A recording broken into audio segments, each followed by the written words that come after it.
எப்படி ரியாக்ட் பண்ணுவோம் யோசிச்சு பாருங்க. இந்த இடத்துல குருடர்கள் கூப்பிடுறாங்க. குருடர்கள் நமக்கு தெரியும், ஆல்ரெடி கண் பார்வையற்றவர்கள், அவங்கள பார்க்க முடியாது. பார்க்க முடியாதவங்க தாவீதின் குமாரனே எனக்கு இறந்து கூப்பிடும்போது எப்படி சொல்லுது, அவர் போயிட்டே இருக்காரு. அவர் போய் அவர் வீட்டிற்கு வந்த பின்பு ஹல்லேலூயா அந்த இடத்தை விட்டு தேவன் கடந்து செல்கிறார். ஹல்லேலூயா. யோசிச்சு பார்த்தேன், சில நேரங்கள்ல நம்ம என்ன ஜெபிச்சாலும், நம்ம என்னதான் தேவ சமூகத்துல நம்ம ஜெபிச்சாலும், சில நேரங்கள்ல தேவனுடைய சத்தத்தை கேட்காதது போலவே சில நேரங்கள் தான். நம்ம சொல்லுவோம் தெரியுமா, நிறைய ஜெபிச்சேன், நிறைய தேவ சமூக உபவாசமான ஜெபிச்சேன், ஆனா என் ஜெபத்துக்கு பதில் வரலையே, என் ஜெபத்துக்கு தேவன் பதிலை கொடுக்கலையே. இந்த இடத்துல அவங்க கூப்பிடுறாங்க, ஆனா தேவன் அவரை கடந்து செல்கிறார். அவர் வீட்டுக்கு போனார், வழியில கூப்பிடுறாங்க. பல நேரங்கள்ல நம்ம வாழ்க்கை இப்படிதான், இந்த சூழ்நிலை கடந்து வரும்.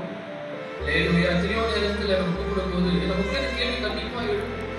நான் தேவனை கூப்பிட்டேன், நான் ஜெபிச்சேன், தேவனை கூப்பிட்டேன், ஆனா என் சத்தத்தை அவர் கேட்கல, என் ஜெபத்தை அவர் கேட்கல. குருடர்களை குறித்து நம்ம நன்கு அறிந்திருக்கோம். அவர்களால் என்ன பண்ண முடியாது, அவர் இருக்கிற இடத்தை தேடி வர முடியாது.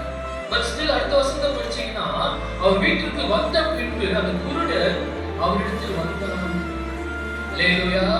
முதலாவது நான் நம்புறேன், தேவன் எதை எதிர்பார்க்கிறார்னா, நம்ம வாழ்க்கையில சில கடினமான காலத்துல நாம் அவரை பின்தொடர்ந்து வருகிறோமா என்று காண தேவன் விரும்புகிறார். குருடர்களுக்கு அவர் நினைச்சிருந்தா வழியில சுகத்தை கொடுத்திருக்கலாம், கேட்ட இடத்துல சுகத்தை கொடுத்திருக்கலாம். அவர் எல்லாருக்குமே சுகத்தை கொடுக்கிற தேவன். வேதத்துல அநேக காரியங்களை பார்க்கணும். அவர் யாருக்கும் இல்லைன்னு சொல்லுகிற தேவன் இல்லை. அதனால ஒரு அழகான ஒரு நாமம் உண்டு, இல்லாதவைகளை இருக்கிறவைகளாக அழைக்கிறது. வழியில கேட்கிறாங்க, தேவன் அவரை கடந்து வீட்டுக்குள்ள போறாரு.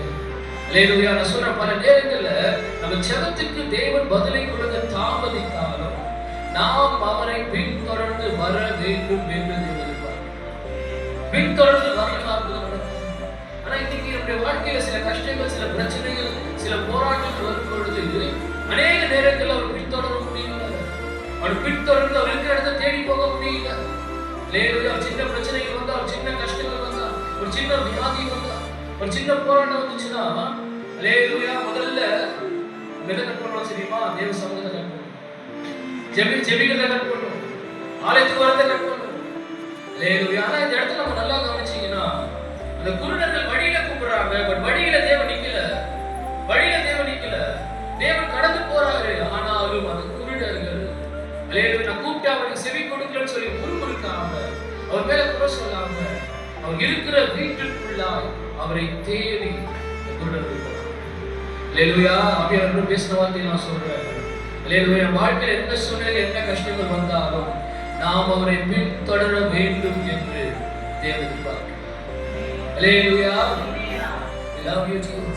யோசிச்சு பார்த்தா, அவர் இல்லை நாம் எங்க போவோம் சொல்லுங்க. யோசிச்சு பார்த்தா, அவர் இல்லைன்னா நம்ம எங்க போவோம்? நம்ம உதவி செய்வார் யார்? நம்ம வேலைப்படுத்தவர் யார்? இந்த ஒரே நம்பிக்கை இயேசுதான். உங்களுக்கு நம்பிக்கை இருக்கா?